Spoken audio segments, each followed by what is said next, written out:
In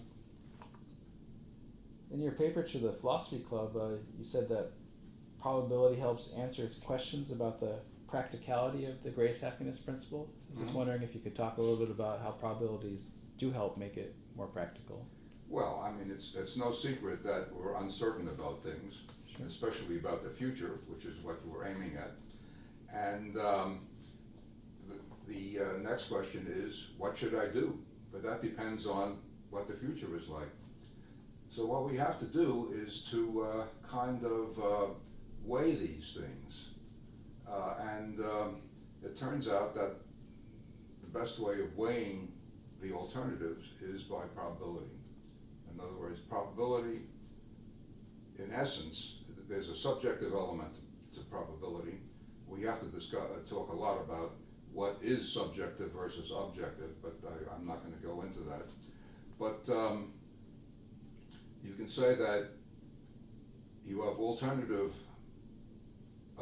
outcomes of different processes.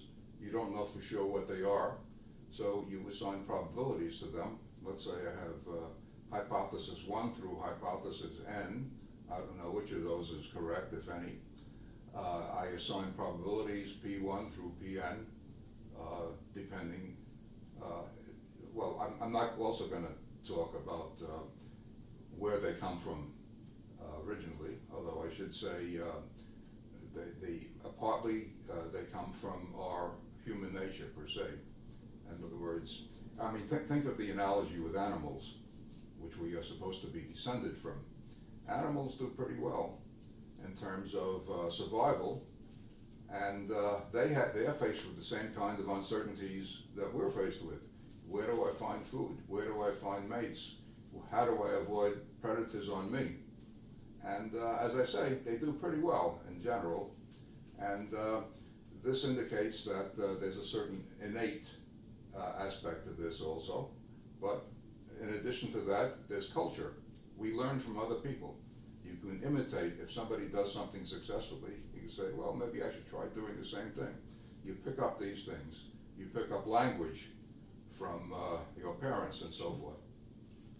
Yeah, it sounds like it's getting into knowledge and heuristics Mm-hmm. a little bit.